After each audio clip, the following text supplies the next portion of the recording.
Hi, మనం ఇప్పుడు భీమాశంకర్లో ఉన్నాం. ఇవాళ చాలా మంచి రోజు.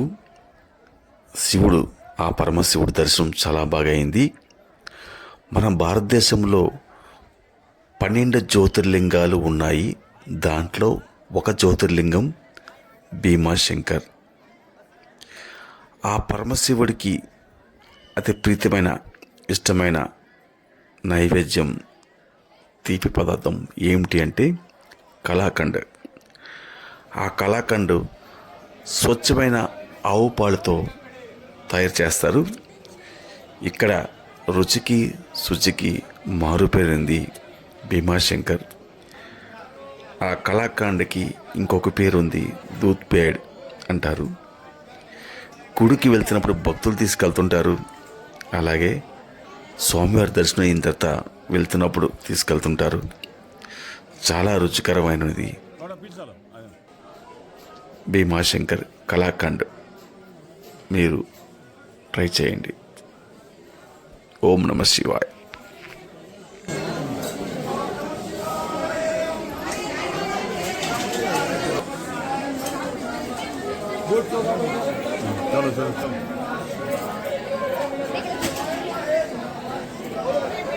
ये क्या?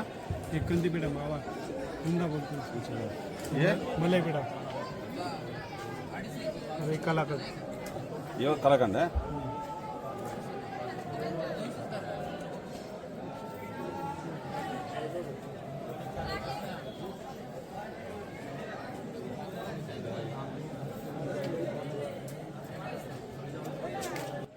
అలాగే ఇక్కడ సెంటిమెంటల్గా చాలా వ్యాపారం జరుగుతుంది.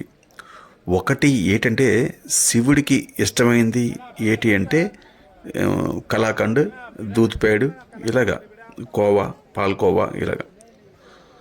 సో భీమాశంకర్ టెంపుల్కి వెళ్ళే తోవ మొత్తం అంతా మెట్ల మార్గాల్లో ఎడమ పక్క కుడి పక్క ఉండే షాపులు 90% షాపులు ఈ కలాకండ్, కోవా షాపులే.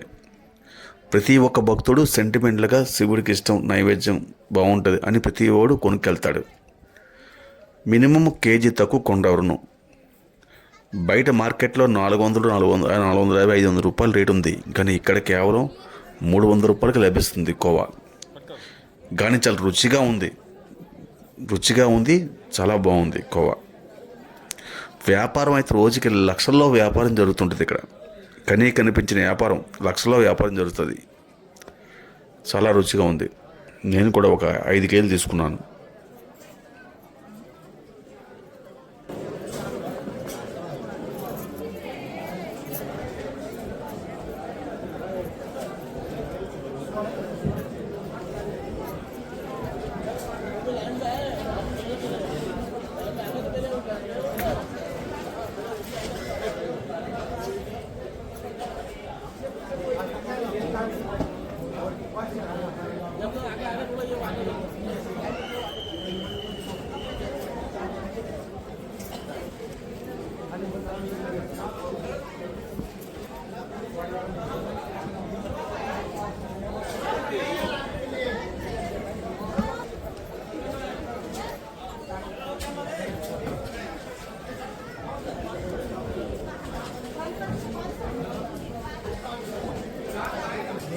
बड़ा सा छोटे बाजी में होने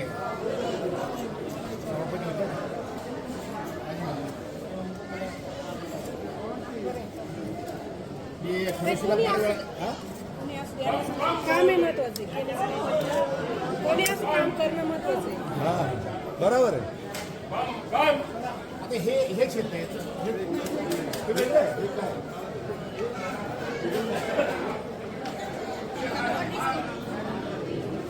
वेगळं दिसणं लागतं.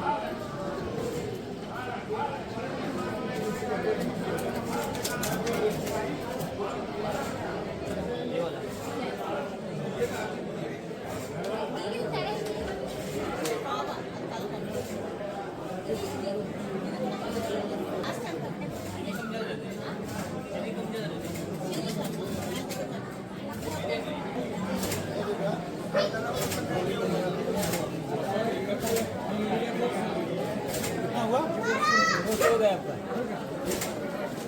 बोलू का आशीष ला मला